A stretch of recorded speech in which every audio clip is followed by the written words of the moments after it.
Welcome to Industry Focus, the show that dives into a different sector of the stock market every single day. Today is Wednesday, December the 11th, and we're talking healthcare. I'm your host, Shannon Jones, and I am joined by healthcare guru Todd Campbell. Todd, how's it going? It's going great. I just had my 50th birthday, and I'm preparing for my next 50 years. There you right? go. Half century down, another half century to come. And you've got nothing but life ahead of you, Todd. But happy birthday, of course, from me, and I'm sure from all of our listeners that are super excited for you as well. And then I'm excited for this week's show because we're talking about, probably ironically, aging in place, Todd. That's right. So yeah, today's show is all about the trend of aging in place. So we're going to discuss some top stocks to put at the very least on your watch list, if not in your portfolio. Plus, we've got an exclusive interview with one CEO whose company is really at the forefront of this growing trend, and we'll get to that in the second half of the show. But first, Todd, let's just talk about the trend of aging in place. I mean, can you just very broadly define what does that mean for someone who may be unaware? Well, there might be a Merriam-Webster dictionary definition for it. I don't know. I mean, for me, it's more about just maintaining your independence as long as you can. And, you know, that means staying in your home, the place that you've lived your life, for as long as you possibly can. And, you know, there's good reasons for wanting to do that, not just, of course, quality of life reasons, but also financial reasons. Exactly. And I can speak to that. My father, who passed several years ago, his preference was to age in place, even as he got sick. And he basically just wanted to spend his final years in the comfort of his own home. But with that, of course, just required a tremendous amount of care and coordination, of course, for me as his daughter, but also for my stepmother who lived with him. And let me tell you, it was really a team-based effort. And I think have such an appreciation for any company who's really trying to allow our seniors and our elders to age in place. And so there are a lot of trends that are really driving this. Of course, Todd, you and I have talked extensively on Industry Focus Healthcare about our rising baby boomer population. Just some stats. By 2030, the United States for the first time will have more 65 and older residents than children. So this is a huge demographic, and it's only going to continue to grow. And really, I think that's just one of the reasons why we're seeing more and more focus, not just on seniors wanting to age in place, but also on trying to keep costs down as a lot of these seniors move out of the workforce and into retirement. Yeah, I mean, a lot of the diseases maybe that was resulting in people dying younger are, you know, being addressed now and being turned into chronic care situations. So, you know, just to tack on another interesting stat for that kind of speaks to that is that if you look at the population of people who are over 85, you know, the ones theoretically that are going to be toughest to manage in place, that population is supposed to triple by 2050, largely because, again, of these advances in medical science. Exactly. And, you know, I think, you know, the generation prior, I know for my grandparents, some of them wanted to age in place, but for a lot of them, the expectation was that they would go and move into like an assisted living facility and really spend their final years there. But I mean, as the cost of healthcare has gone up, and really, I think, too, coming out of the financial recession, you just have a lot more focus on finances overall. And for a lot of seniors, they just can't afford to move to these assisted living facilities. You're talking about monthly rates anywhere from $3,000 to $6,000 a month on average. And when you look at the average net worth of, you know, like a 75-year-old and above, you're looking at about $265,000. The problem with that is that sadly a lot of that net worth is actually captured in their home equity. So it's not even necessarily liquid cash that they have available to live off of. And going back to the baby boomers, for them, when you talk about their average retirement portfolio, you're looking at about $186,000. So at the end of the day, we've got a rising baby boomer population. You have people that are living longer, and really you just can't afford to go to these facilities to live out your final days. And honestly, at the end of the day, I think a lot of people just want to be in the comfort of their own home. Yeah, there's no bigger budget buster than assisted living and skilled nursing. I mean, it's extremely expensive, and it can wipe out your savings in the span of 1 or 2 years, as you indicated. I think about 91 grand plus for a year of skilled nursing. I think it's like 48,000 a year for assisted living. And most people are not going to have portfolios big enough to be able to pay for that just off of interest. They're going to end up drawing down their savings. And with people living longer and longer and longer, that's going to get harder and harder to do. I mean, imagine 10 years or 15 years or 20 years of having to pay for assisted living like that. It's untenable for a lot of people. So true. So really, for any companies that are in this space, both on the public front and on the private front, it's really interesting to look at them as investable opportunities, as we know this trend is only going to continue. Let's talk about a few of those stocks, ones that we like. Todd, I'm going to kick it over to you first. Tell us about a company in this space that you think is a potentially good investment. Well, when we start thinking about aging in place, you start thinking about, okay, well, I'm going to still need help with day-to-day living and some of my healthcare problems, treating those. And, if I'm not going to go into skilled nursing, then, what are my solutions? And, your son or your daughter, like you helped out your dad and we're helping out my stepmom and stuff. I mean, you can only do so much and still be able to raise your own family and take care of your own obligations. So you're seeing a significant increase in demand for home health care. And, the ability for people to come in to your home and help you with managing your daily needs, if you will. One of the biggest players in that space, and one that I think should be on every investor's radar, is LHCG Corp. And the symbol there is conveniently LHCG. And they're one of, actually, I think after they've done an acquisition of Almost Home last year, they're now the second largest home health care provider. I believe they get 75 or so % of their revenue from that. And then they have a hospice business as well, which generates about 11%. And then they have a couple, mishmash other businesses that contributes to the rest of their revenue. But what is interesting to me about LHCG is that most of the locations that they work out of are 4-star rated or higher by Medicare. And Medicare is a major payer of these home health care services. According to the CMS, their Medicare National Health Expenditures Report last year, there was about 102 billion spent on home health care in 2018. That's up from 71 billion in 2010. So, talking about 30 billion extra dollars being spent. And Medicare is about 40 billion of that. And if you have high star rating locations, you get bonuses. You get a little bit more favorable reimbursement. You also have the ability to steal away market share from low star quality providers. I mean, obviously, if you're looking for a home health care solution for your parent, your loved one, you're not necessarily going to go pick a 1 or a 2-star player, right? You want a 4 or 5-star player. In LHCG, they have about 97% of their facilities that are rated that way. So this is a very interesting company. I mean, it's not an unknown company. It's had a major run over the course of the last year and a half or so.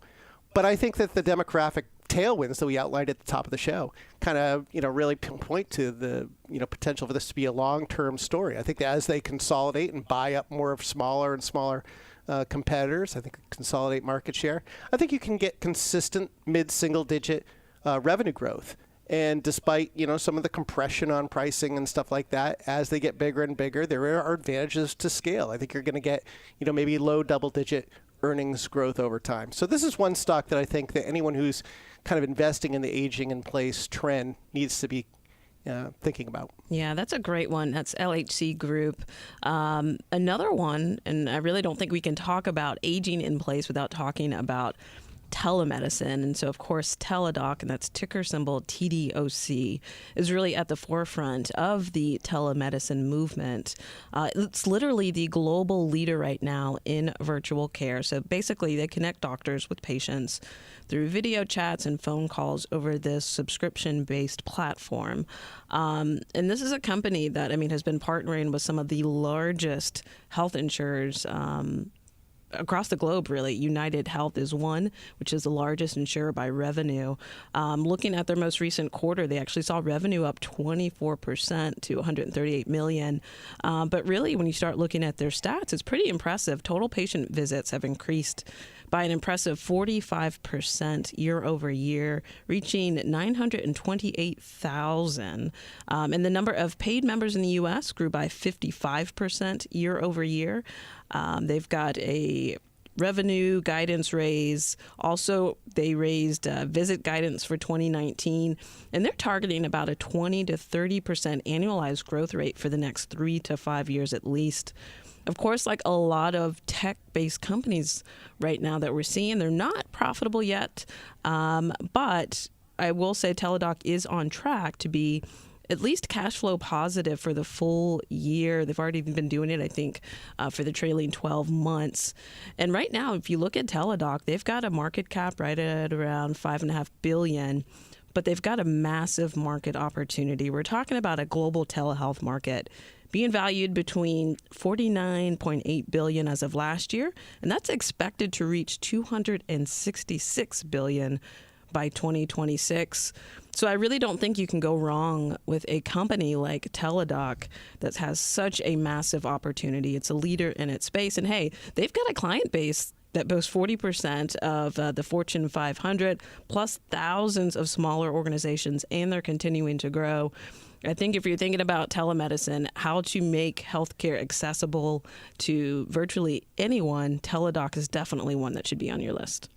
Right. If you're a senior and you're managing a chronic disease at home, being able to not have to worry about how am I going to get to that doctor appointment is huge. That's going to be big, especially in rural communities. I would follow up with just one more stat on Teladoc. You know, you think about, they're going to do 4 million visits. That sounds like a lot. They're going to do 4 million visits this year. Well, there are 884 million doctor visits per year, 884 million, and more than half of those are for primary care visits. So, they are only scratching the surface of this market opportunity. Just getting started, Todd. But also, too, I think you've also got to look at pharmacy options. And you've got a stock, and really a stock plus an acquisition that they made fairly recently to add to the list. Tell us about that. Well, there's a lot of different ways you can look at aging in place. One of the things, obviously, that people are going to have to figure out is how to get medicines to people where they are, right? If you're not going to be in an institution like a big building with lots of other people, you've got to figure out how to be able to get the medicine, to a lot of different, homes. And what we're seeing now is companies starting to roll out at-home delivery services. So, CVS earlier this year, they announced that you can get same-day delivery of prescriptions at about 6,000 of their pharmacies. I think you can get 1 or 2 day delivery at about 10,000 of their pharmacies. And, it's hard to believe that that's not going to be the way of the future. I think I read a story recently. There was actually one of these major pharmacy players actually starting to trial out using drones. Yes, to you deliver called medicines. it, Todd. You called it.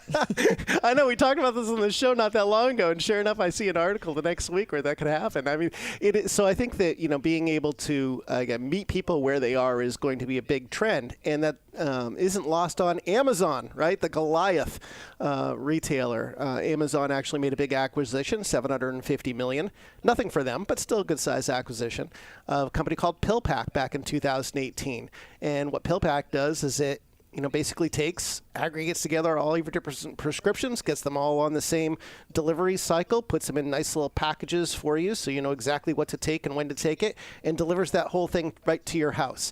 And so I think that when you think about, how to make it easier for people to manage with medication, that's going to be a trend that people are going to want to be paying attention to, just delivery. And of course, Amazon, you mentioned Amazon and PillPack. Amazon is also testing out its own telemedicine with its employees right now. So it'll be really interesting to see how they continue to expand in this space and just present, competitive threats, I think, for just about everyone at this point. But speaking of medications, though, I think it's one thing to go to the doctor, get a medication. It's a whole nother thing to actually manage a chronic condition. And so another company that I like in this space is called Livongo Health, and that's ticker symbol LVGO. This is a company that actually recently made its debut onto the public markets. And so for so many seniors and really just patients in general, you're kind of often left to fend for yourself when it comes to managing the disease. You're given the prescription, maybe some guidance from the doctor, but really you're on your own. And as you get older, you're taking more and more medications. And so it just becomes harder overall to manage that entire process. But if you're aging in place, I think Livongo is positioning itself. It's still fairly early in this space. It's positioning itself to really help everyone manage chronic conditions better. So Livongo Health was started by a father of a child who actually had diabetes. He was also the CEO of Allscripts. Later, I was a VC, but ultimately ended up founding Livongo Health on the mission that he wanted to empower people with chronic conditions to live better and healthier lives. And so Livongo is really centered around this wireless ecosystem plus 24/7 access to health professionals and really behavioral coaching to help patients manage their diseases. Their first area of focus has been in diabetes, where you have more than 30 million Americans right now diagnosed with the disease. But through Livongo, they're able to collect and track more than 1 million blood glucose readings from a really broad member base and then actually provide actionable tips to these patients to actually manage their condition. But they're not just stopping with diabetes, they're actually moving forward in other larger opportunities. You're talking about hypertension, pre-diabetes, behavioral health, even weight management. And when you look at it from just a chronic disease management perspective, this is large. About 60% of Americans live with at least one chronic condition, just like diabetes. So this is an expensive endeavor. Not just for patients, but also for our health system. I like Livongo because it also has a subscription-based model. This is something we've talked about on industry-focused healthcare a number of times, especially when it comes to any sort of med tech company. We like that predictable stream of revenue. And they're also selling directly to employers and health plans and even government agencies as well. When I look at their third quarter revenues, $46.7 million. That's up 148% year over year. Astronomical. Just a little. Just a little. A little bit. Gross margin, very healthy at 75%. They've enrolled over 200,000 patients for Livongo for diabetes members. That's more than double over the past year. Of course, they're another one of these companies that's able to easily up their guidance for the full year. So this is a company that I think is doing all the right things and really driving and pushing the needle when it comes to overall patient outcomes and trying to help people just manage chronic conditions. Yeah, looking at the stock, it's one of the more interesting ones out there, and not just because of that rapid growth. I mean, yes, up 148% to 47 million, but I mean that is nothing when you talk about the size of this market. If you look at what Livongo has said to Wall Street, they think their total addressable market could be as big as 147 million Americans, and they're working with 200,000 members right now, and their business model is really quite good. I mean, because they're selling to the payer. You know, it's not like you're relying on the consumer to have to write you a check every month for the subscription. They're selling to you know, these large payers like the corporations and the health insurance companies. And that gives you some revenue clarity too, because these contracts usually last 1 to 3 years. So like Teladoc, you know, you get that same amount of clarity with these relationships with these big payers. Exactly. And so I think another thing with Livongo too, because they've got that relationship directly with the payers, when it comes to diabetes care, I mean, of course, a lot of patients right now who are not on Livongo's platform, you're talking about, you know, paying for all the supplies to actually measure glucose. With their system, that's all included and all covered by insurance. So not only are you helping the patient, but you're also helping them save out-of-pocket costs as well. So this is just an all-around really interesting company. I have to admit, I was a little skeptical when I first heard about them, but the more that I've read about them, actually one of our contributors, Brian Feroldi, just did an interview with a member of their management team recently, published on Fool.com. I'd encourage anybody to check that out. But Todd, you've got another stock on your radar as well. Tell us about that. Well, this is another kind of backdoory kind of play on aging in place, and that's home security and personal security. And there's, you know, name that jumps to mind right there would be ADT. And we always see the little signs in the in the front yards of these houses that are protected by ADT. And, one of the things that ADT is offering now is senior safety solutions, and those solutions are not overly expensive. They range from $30 to $40 a month, and it has things like fall detection.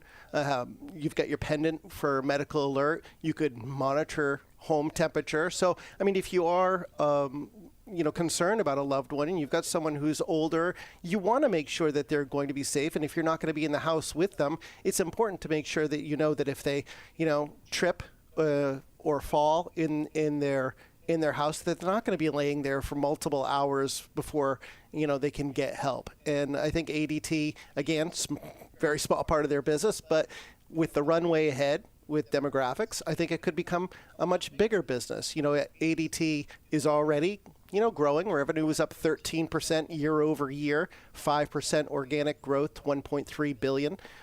So you've got a company that's fairly good size right now. It gets about 68% of its revenue from serving residences, and it generates out a pretty solid amount of free cash flow as well. And that's important because it pays a small dividend. It doesn't yield a lot, but it's nice to always, if you can find a good company with a long-term tailwind that also pays a dividend, that's not a bad thing. Investors should know, though, that record holders, so shareholders as of December 13th, which is just a couple days from now, will be collecting a 70-cent special dividend that's associated with ADT selling its Canadian business earlier this year. So just be aware there could be some funky trading in the stock over the course of the next couple weeks. Some people may have bought ahead just to get that dividend. They may sell afterwards. So just keep it on your radar, and if it looks like you get a good buy opportunity, it might be one worth adding to the portfolio. All right. So we've given you a handful of companies to check out in this space. Up next, we've got an insider's view on the aging in place trend. I recently had the opportunity to talk with a CEO whose company is using technology to drive meaningful patient outcomes, both literally and figuratively.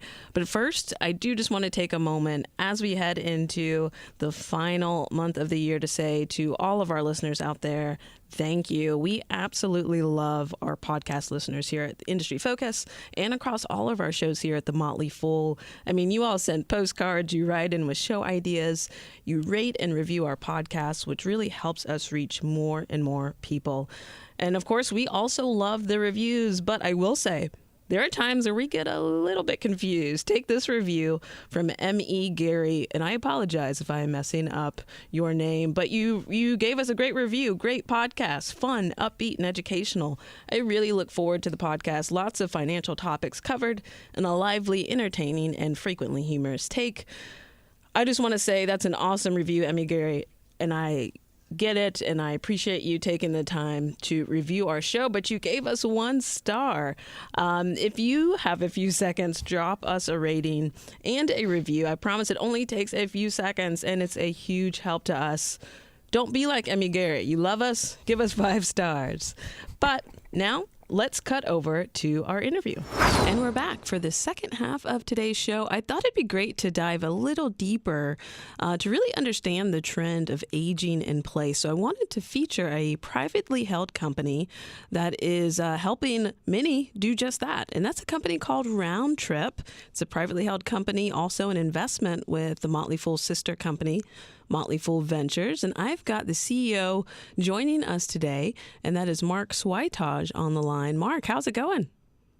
Hey, how are you? I'm doing well. Excellent. So glad you could join us. This is a topic that we've been diving into and talking about a lot on this industry-focused healthcare show. Got an aging baby boomer population, and really the transportation needs of that group, and really not even of that group, but anyone who has medical needs is such a huge issue. So can you tell us briefly, what exactly is Roundtrip doing to really plug the gap and solve the problem? Sure. And it actually, I think, goes all the way back to my I'll just say, humble beginnings. So I actually started understanding the intersection of the aging population and really the most vulnerable and their healthcare needs through transportation. So I actually worked on an ambulance providing direct clinical care for those that were in most need, obviously, and saw people from those experiences largely giving up on healthcare and many of the things that I think all of us take for granted, the social aspects of our lives, because the physical act of getting to a destination had become so painful. And so to really answer the heart of your question, we built Round Trip from those experiences that I had following that passion to really streamline, yes, the access to transportation, but really it's the means to the improvement in health and well-being. So Round Trip, in a nutshell, we are a marketplace for healthcare transportation. So we work together with organizations, and that includes hospitals, health systems, and actually in many cases Medicare programs, Medicare Advantage plans, and public transit agencies even, and others, to empower individuals to get access to rides. And again, it's not really about the ride, it's about getting them to the destination, to the betterment of health. We really want that ride to be the afterthought, not the primary thought. Yes, that's such a great point. And it's really, to wrap it all up in a bow, it's about driving better health outcomes for these patients at the end of the day. And, you know, with your humble beginnings, as you said, with your background, you really understand the complexity of medical transport. And I don't think a lot of people just understand all that is involved with all those different partner groups. And it sounds like Round Trip is really not just helping the patient, but also helping the medical providers who are doing it as well. That's right. So, you know, the population that we're talking about are the most vulnerable. So I'm not talking about me. I can access my own ride. I can maybe hop on a city bus, and I'm in an urban location.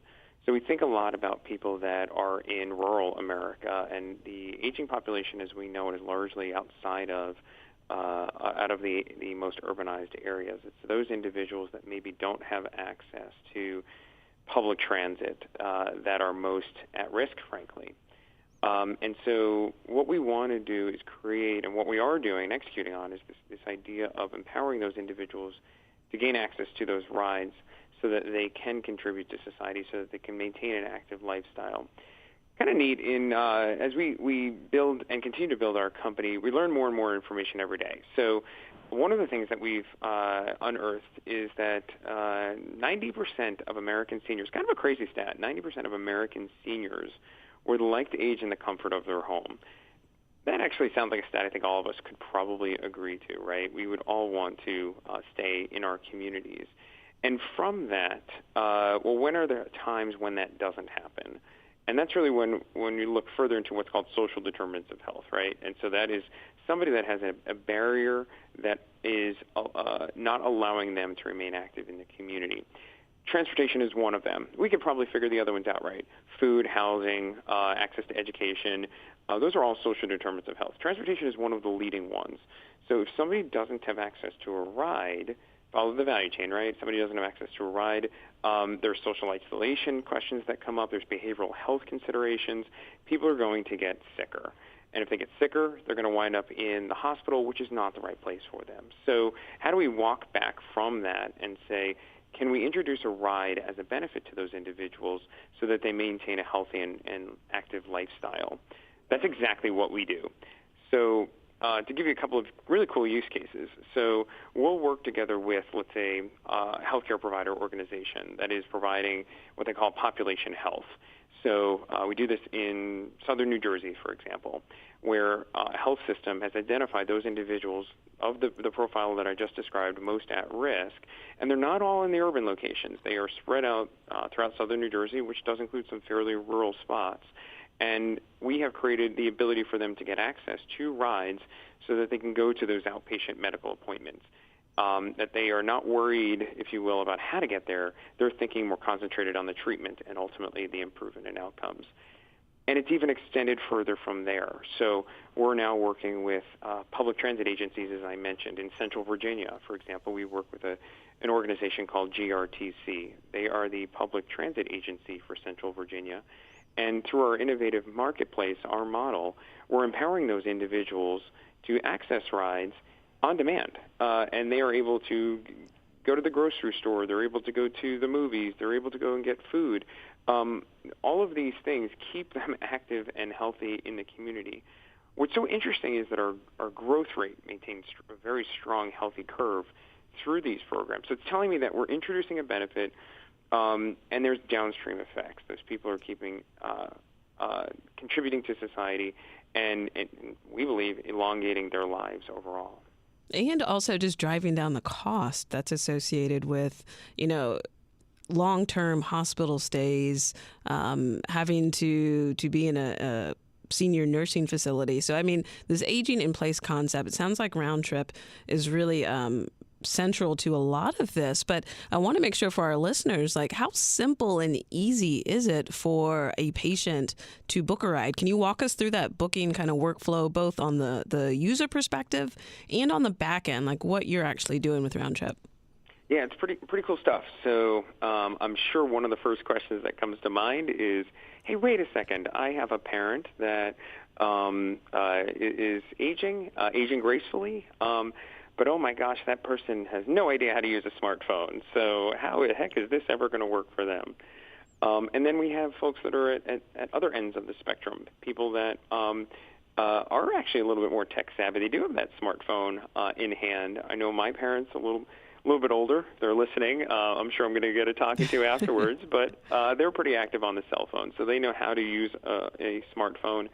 So we wanted to make sure we're speaking to multiple populations, but even bringing it to another level. What about folks that have English as a second language, or maybe individuals that have a cognitive or a physical barrier, a visual impairment?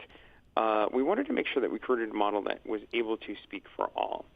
So let's talk about that. Let's break it down. There are people that are able to self-serve. Those are the individuals, let's say, that are able to download an app, or maybe can even navigate through text messaging.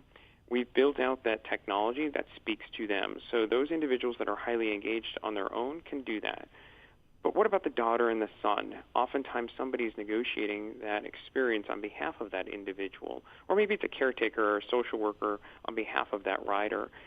All of those players, as we call them, the care team, around that individual, are able to engage with Round Trip on behalf of that individual. And that self-serve model has worked really well. So we would, let's say, work with a Medicare Advantage plan, which is a hot opportunity right now that we are very much on the forefront and leading. We would work together with a Medicare Advantage plan to allow for those individuals that have been identified under that plan to get rides. So the future is here. Your health plan may actually pay for your ride to stay active, age in place, get access to your drugs from the pharmacy, go to your outpatient medical appointments, and those rides would be covered by your health plan. And we'd allow those individuals to self-serve through our model. So that's kind of world number one. World number two would be those that can't do it. Those are particularly the most vulnerable. Those would be individuals that, let's say, are completely bed confined or are most at risk based on, again, a social or other barrier for what they call a readmission to a hospital, somebody that frequents a healthcare provider. And through our model, we actually work directly with those largely credentialed clinicians, nurses, care managers, social workers that are accessing Round Trip in a highly empowered and engaged way. They're able to book multiple rides for multiple people at the same time. They're able to get population-level data and insight to say that rides introduced to a population is actually driving an outcome, a positive impact to those individuals. And that's exactly where we're headed with our company, is to say we know rides are a problem. There's a lot of publications and studies out there about rides being an issue or transportation being a major barrier. But there isn't much insight into, by offering rides, are we actually improving health and well-being? Is the investment worth it, so to speak? And that's exactly what we are proving, that through the data that we have amassed, because we've got this neat intersection of healthcare data and ride data to say, yes, for these populations, by giving them a ride, we actually improved their outcome. That's a very, very enlightening piece of information that we can give to our clients. And it also shows the value of transportation. Something as simple as a ride can have a major financial impact, like you said, to the system and obviously to the individual. And I would imagine too, I mean, having being able to show those patient outcomes also comes down to being integrated within the electronic health record system as well. Can you talk about any sort of integration there? Absolutely. So we're super proud of this. So following that value chain, we know that there's a lot of information about a particular individual's health and well-being that resides in an institution's electronic medical record system. So we were industry leaders in introducing the ability to offer transportation in an integrated format. So what does that mean? Right within two of the nation's largest electronic medical record systems, Epic and Cerner, healthcare information can be pulled into our software. Rides are able then to be connected with those individuals, and thus we're able to then say, rides were offered to this demographic, this location, this diagnosis class, and by offering rides to cancer patients, for example, those individuals were able to get to their medical appointments and actually have a better outcome. Really cool story. So we're working with a very prominent cancer institute, MD Anderson in New Jersey, their New Jersey location. And I'll never forget when the executive there, she said to me, it is so different now that we are using Round Trip, that our patients have access to transportation. She had a very simple net promoter score, if you will. She said, here's how I tell if it's working. Before Round Trip, I'd walk down to my lobby, and I would see an entire lobby full of people waiting for a ride. She said I'd be trying to go home at 7 o'clock at night, and there'd be people in my lobby, and I'm trying to figure out, can I take somebody home? Can I give them $10 to get a cab? What can I do? Today, I go home, there is nobody waiting in my lobby. And we fixed that transportation barrier for them. The meaning there for that executive was seeing her lobby clear. The impact for us was knowing that those individuals are now not focused on the rides or getting home from the medical appointment. They're focused on their health care and well-being. Yeah, that's. Thank you for sharing that, 'cause I think that really gives it some context as well. But for Round Trip right now, what would you say would be kind of the biggest challenge that you're facing as you're growing this business and really trying to get the story of Round Trip out? Yeah, I think the opportunity is so large. I don't think I realized how big this problem was when I started Round Trip. We've gotten international phone calls. I mean, I have received phone calls from, India, France, South America, Canada. I mean, I could go on and on with countries that have learned about some of the things that we have published on. And we've just been so focused domestically, I didn't quite appreciate the international opportunities that exist. We've also been asked about, I talked a little bit about food. Could we get involved in non-patient transportation or prescription drugs? Could we be bringing, pharmaceuticals to patients as opposed to bringing the patient to the pharmacy? There's just so much landscape out there. One of the entrepreneurial's curse is always to spread yourselves too thin too quickly. So we remain very focused as an organization, true to our mission of serving people to get them to their betterment of health. But I got to tell you, I continue to be astonished at how big of a problem this has become, even in light of modern transportation options that are out there. Whether it is mobility as a service, whether it is public transit agencies that have expanded their reach, whether it is rideshare organizations that have become available, all of these tools together can create a marketplace which solves a problem, and that is what Round Trip is.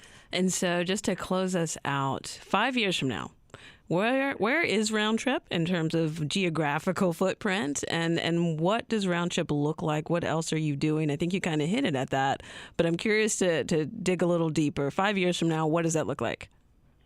Yeah, it's funny. We talk about this all the time. 5 years, we call it our 10-year vision. So whether it's 5 years or 10 years, we see that we have removed transportation as a barrier to health and well-being.